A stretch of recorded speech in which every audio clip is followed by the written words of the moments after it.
Le jeune Junior Ngombe, après son arrestation et sa libération, annoncé admissible au concours de police du Cameroun, sera-t-il inspecteur de police dans les prochains mois? La question se pose aujourd'hui parce que son nom est sorti dans la liste des personnes admises à l'écrit de ce concours prestigieux au Cameroun et nous en parlons sur ce plateau avec Yannick Reno. Bonsoir Yannick Reno. Bonsoir mon cher Magique, bonsoir également à tous les abonnés qui nous regardent assidûment comme d'habitude.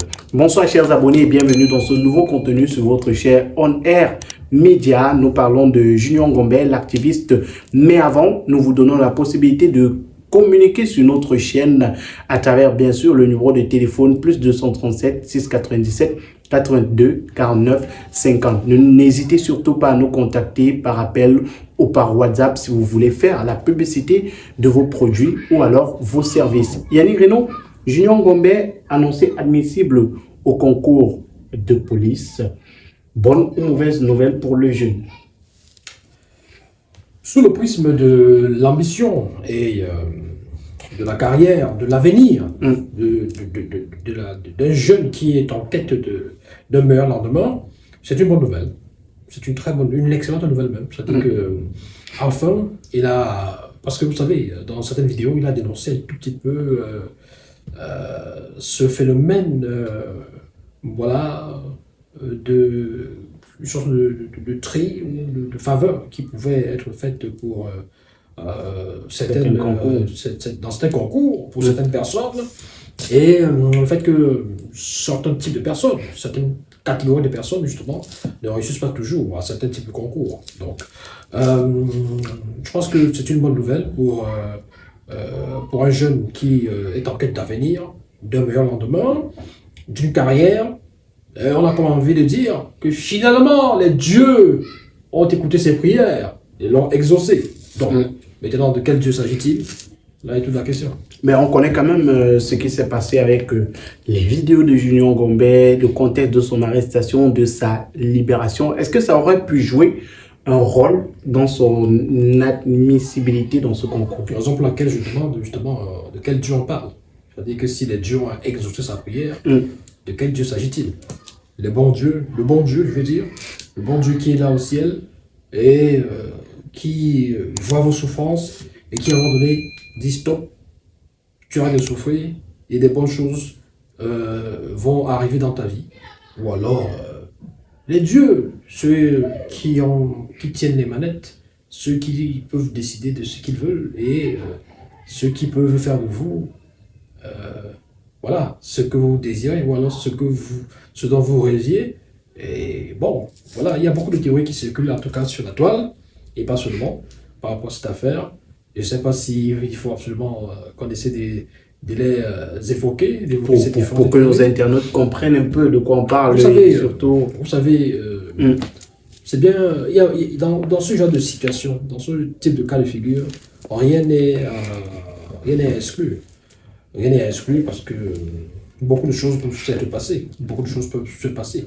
Maintenant, moi, personnellement, si vous me posez la question de savoir comment se passent les concours au Cameroun, comment se passe le concours de la police, la procédure, le processus, je ne vous en dirai pas plus parce que je ne sais pas, je n'ai pas la prétention de maîtriser le processus et les procédures. Donc j'ai une idée quand même. Les concours de police. Si vous en avez, peut-être partagez avec nous et on essaiera de voir d'élaborer ou alors d'analyser certaines théories qui circulent sur la toile. Bon, pour les concours de police, c'est organisé par région.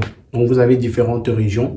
Vous constituez un dossier que vous déposez. Quand vous déposez ce dossier, vous venez composer l'écrit. Donc là, sur cette liste-là, on a la liste de l'écrit déjà. Après l'écrit, vous avez le concours pratique. Donc, vous venez passer la pratique. Et dans cette pratique-là, il y a une interrogation. Après l'interrogation, il y a ils appellent ça quoi, le test de moralité. Il y a une autre expression. Dans tous les cas, ce sont des trucs de moralité. On appelle vos proches. On peut même se rapprocher de votre quartier de résidence.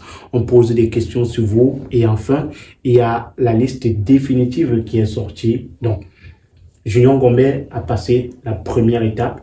Il y a la seconde étape qui est la pratique. Il y a une autre étape qui est le test de moralité qu'il peut passer. Donc après, il y a tout un ensemble de personnes qui décident si un jeune passe ou pas ces concours-là. Donc, c'est un peu ça. J'espère n'avoir pas sauté une étape, mais bon, sinon, en gros, c'est ça.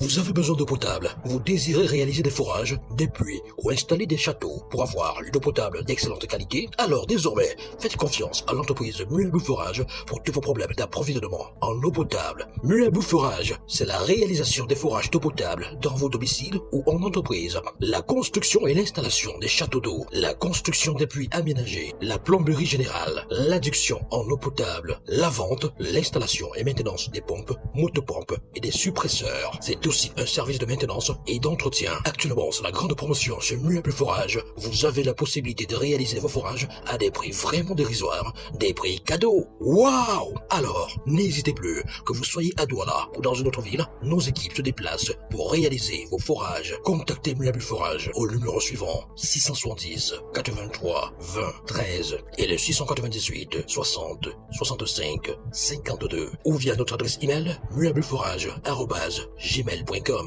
Muebou Forage, de l'eau brute à l'état pur. Déjà, il a fait, c'est bien de savoir, se rassurer qu'il a bel et bien pris part au concours. Parce que justement, sur la toile, ça va dans tous les sens. Il faut rappeler, il faut préciser aux uns et aux autres qu'il a bel et bien pris part au concours. Maintenant, quand je parle de la procédure, c'est beaucoup plus en termes aussi de périodicité, de calendrier. À quel moment est-ce que les résultats sont rendus publics? À quel moment, combien de temps est-ce qu'on prend pour rendre public la liste des résultats qui sont, entre guillemets, admissibles, etc., etc. Parce que le concours de circonstances a fait que le hasard ou l'alignement des planètes, parce que tout ça peut arriver, a fait de sorte que ce résultat intervienne quelques heures après sa libération. La libération sous caution, sous garant. Bon, je crois que ça peut coïncider parce que la dernière vague de policiers, celle qui est en formation actuellement, elle est entrée en décembre, un peu avant le 20. Et je crois que c'est toujours dans cette période-là qu'ils entrent parce que je connais quelqu'un, j'ai un proche à Ambo qui est entré il y a quelques années à cette même période, ça veut dire avant les fêtes de fin d'année. Donc juste avant, donc les derniers sont entrés avant les fêtes de fin d'année. Et quelques mois après leur entrée en formation, il y avait déjà le concours qui était lancé.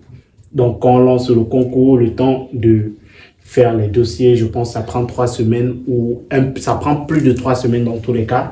Et après il y a le concours prend plusieurs mois. Donc je pense qu'on est vraiment dans les délais. On est vraiment dans les délais. Oui, on est dans les délais. Et bien évidemment, il y a une coïncidence. Oui, il y a une coïncidence ou pas, mais oui. Déjà, dans les habitudes, on est dans les délais. Maintenant, on a peut-être bousculé ou peut-être pas. Il y a des coïncidences. Et ça amène beaucoup de personnes à se poser des questions. Parce que là, les interrogations que je vais faire maintenant, ce ne sont pas les miennes. Elles ne sont pas les miennes, je veux dire. Sur la toile, et dans certains programmes, dans certains débats, on vous fait comprendre que dans l'optique parfois de faire taire certaines personnes, il y a plusieurs manières qui sont parfois même plus appropriées et efficaces que la prison, que de vous mettre quelque part ou que de vous éliminer même. C'est-à-dire que vous voulez, entre guillemets, dans le sens figuré, pas dans le sens propre, tuer un martyr ou tuer un révolutionnaire, tout ce que vous voulez, tuer dans le sens figuré, je le dis bien. C'est-à-dire tuer cet esprit-là. Tuer cet esprit ou alors porter un coup au combat qu'il mène. Au combat de martyr, au combat de héros, au combat de révolutionnaire, d'éveilleur de conscience. On tue son idéologie. On tue son idéologie, on tue son combat. Parce que aujourd'hui, un garçon comme lui, il ne pourra plus, si effectivement il est admis, en fin de compte, après tout le processus que vous avez énuméré, s'il est retenu, s'il est admis, désormais il sera appelé inspecteur Ngombe.